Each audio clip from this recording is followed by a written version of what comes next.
this is not my car, but this is my uncle's car. And as we can see, if we pan around the interior here quickly, woo, wow. This is my uncle's ND, of which for today I have some pictures. We're going to do some pictures and maybe a cinematic, I don't know, it depends on how I feel.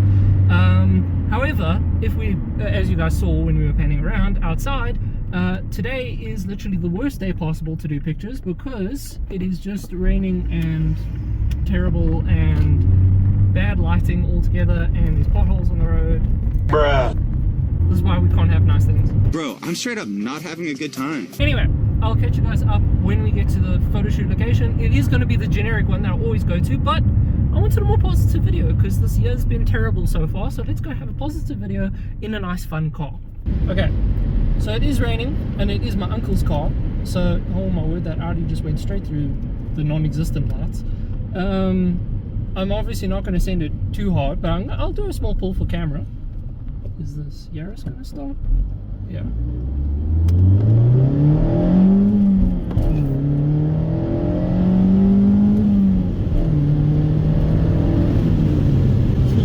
I know that wasn't fast in any stretch of the imagination, but like I said, it's my uncle's car. I'm not going to send it. So I played a little. Anyway, as we can see, we are here. I know that this is the generic spot that I always take all of the cars to, but I mean, it is very, very pretty. And especially, I mean, we haven't got nice pretty skies or anything to photograph anyway. I was hoping that later this evening it would be like the light would come through the clouds and stuff and we get really pretty skies, but unfortunately not. So for those of you who are new here for when I do the photo shoot vlogs, I have a Nikon D3200, is that the correct term? Anyway, with a mid-sized lens, a 70-300. It does the job, it's good enough. I also have a smaller lens. Yes, I know that it's a Canon bag and I'm using a Nikon. I am blasphemous, I know. I don't do anything particularly fancy. I just leave it on aperture priority on my camera and then I take pictures and hope for the best. I'm going to be honest, my skill is more behind the computer than it is behind the camera. I try my best behind the camera and I do get some very pretty shots sometimes, but anyway, to doing pictures.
Okay guys, well that's gonna kind of be it because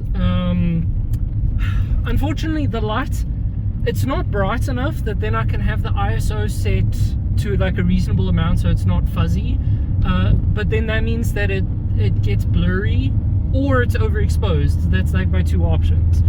And then it's okay, when we left it wasn't raining enough to actually form any pools or puddles or anything like that. to get in nice reflection shots. So yeah, unfortunately it was a bit of a failed photo shoot, but yeah. So I thought whilst we're driving the car back to my uncle, I should kind of do a review of the car. Now I will say my uncle's car isn't the best example of an Indy MX-5 because it's I mean it's kind of high kilometers relatively speaking for what a little two-door sports car usually is. And also, I mean, it's his daily driver, it kind of gets abused.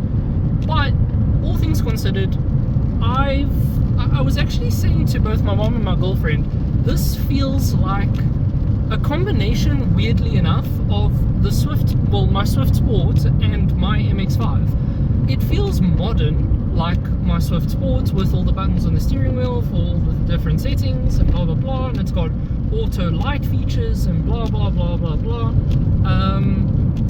But it feels oddly familiar, like I'm driving my car, like I'm driving my MX-5. It just feels like that also. So yeah, I don't know, it's weird. I will say, because I know obviously a lot of you guys know at this point, I'm not necessarily the biggest fan of my Swift Sport.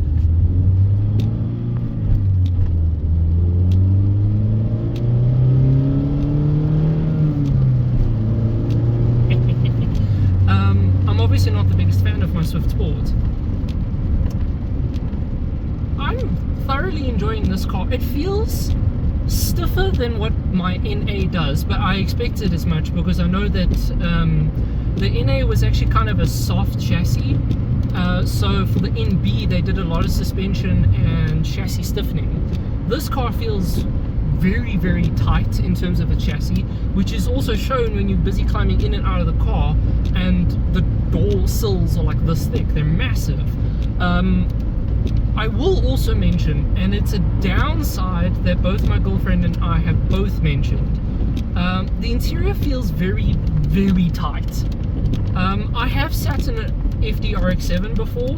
It actually feels oddly familiar to that. It feels very tight, like a FDRX7's interior. Sorry, just please, yeah.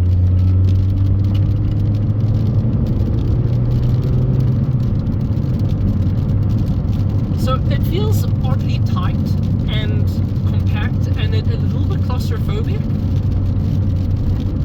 I understand why it is like that for a modern car, but it is slightly, I don't know, offsetting when you're used to a more wide open car, if that makes sense.